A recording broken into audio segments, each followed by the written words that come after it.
In this video, I'm going to show you how you can create a packing slip with your barcode inventory. So let's quickly go through some of my pages here. So my inventory sheet.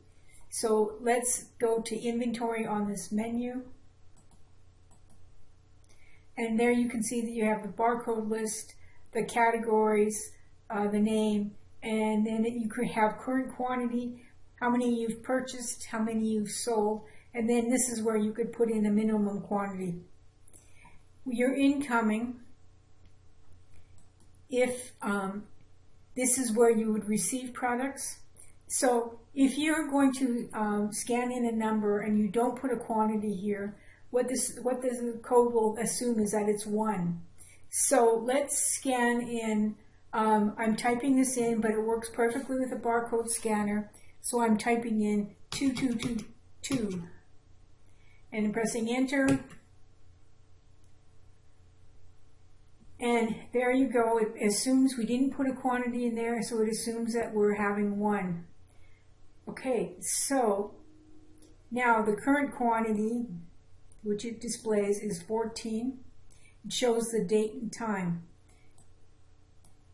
Now, if you wanted to do 2222 again, and let's say we're purchasing 5, so you'd enter that before you scanned in your number, and you would go 2222, and there you go. And now the number is 19 because we just purchased another 5. So this will, of course, change your inventory lines. And so then let's sell some of these 2222s. So I'm going to go past the outgoing page and I'm going right to the packing list. Once again, if you don't put in a quantity in the E column here, it assumes 1, but we're going to put in that we're going to sell 3 of these. And we're going to go 2222. And there you go. You got item number 1. There's your quantity or your barcode, your item number, tools, claw hammer, quantity is 3, and this is when you did it. Now let's enter another one, and just so you can see things go. So let's go, and we're going to sell 2 of 3333, and we're going to press enter. So now we have those. Now let's go back to our outgoing. You see that we are on packing slip 107, and this is just a number. You could start with any number you wanted. And we'll go to the outgoing page, and you can see that we have 3, quantity of 3 of 2222, and it's on 107, and quantity of 2 on 333, and it's on quantity 107. And it will show you the current quantity that we have in stock. We have 16 in stock, and we have 3 of these left. And it'll also show you the date and time. Now let's go back to our packing list here. So this is all the items that you want to have on this packing list. And so what you're going to do is you're going to press done. And instantly it will clear off your packing list, and then you go to the same location as you have your file.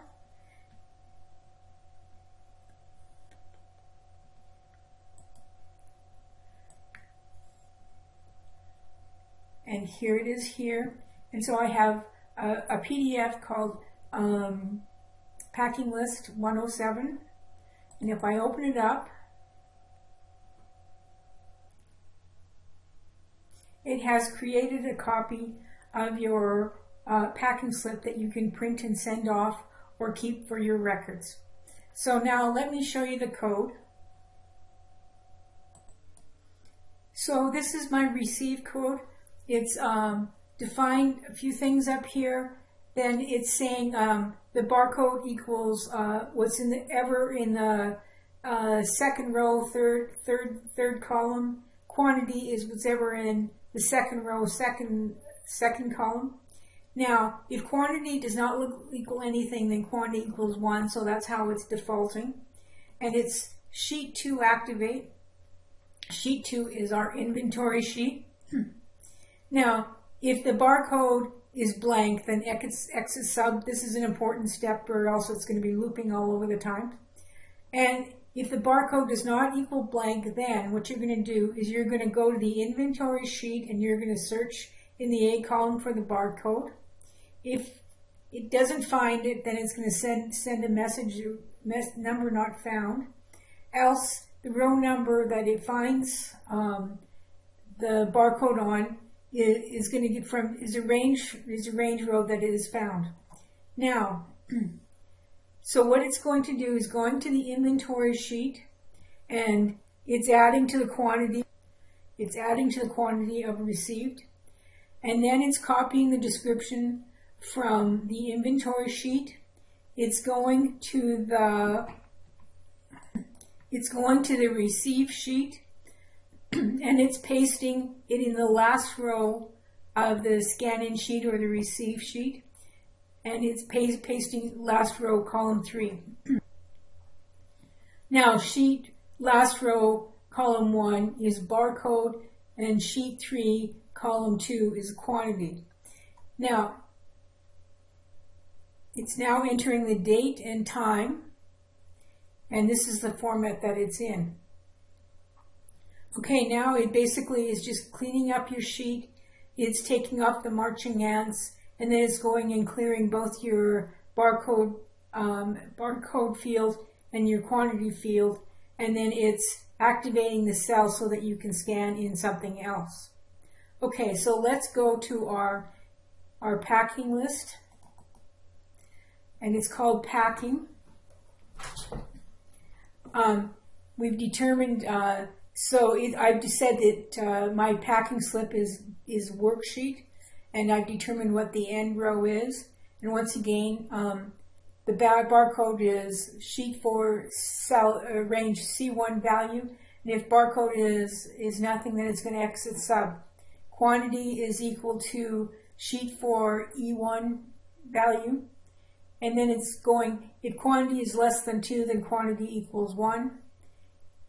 So then if the quantity is not blank, then it's going to go and look on the inventory sheet. Once again, if nothing is found, then number not found.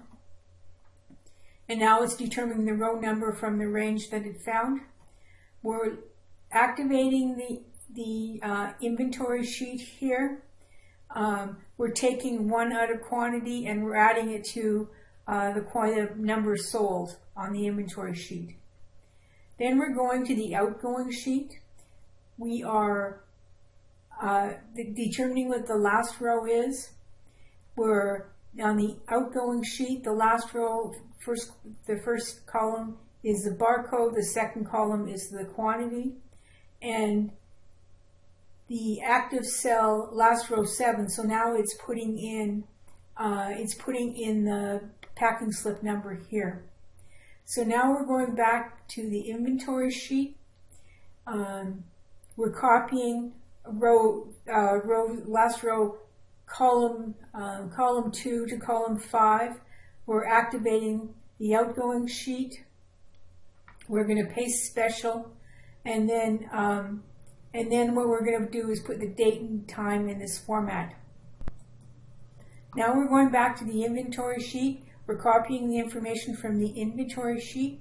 We're going back to our packing slip now, and we're pasting it. And then on our packing slip, the first column is the barcode. Now, if what we're doing here is we're counting how many items. So if the end row equals 3, and that's the first one, then it's going to be equal to 3. If it's greater than 3, then what it's going to do is it's going to add 1 to the one above it. So then you have a 1, 2, 3 type thing. ActiveSheet end row 5 is quantity, and then we have the date and time in here. Once again, we clean up our cells so that you're ready to go for the next one. Okay, so now when you're done with your packing slip, You press the button done and it runs this complete. So the packing list number is whatever is displayed in F1 value. It's named the workbook path, so that means keep it in the same place as your active workbook is. And then it's saving it as whatever the ActiveSheet name, which is packing list. And then it's adding on our number, which is 107, and then it's saving as a PDF. And then we're just actively exporting this as a PDF. What we're doing now is clearing all the contents, ActiveSheet F1 range, and then we're adding one, so the next one will be 108. We're saving the workbook. I have commented out here our worksheets packing list, so it will, if you uncheck this, take off this comment, it will print out automatically to whatever your active printer is. I will, of course, include the code in the description of my video. Please subscribe.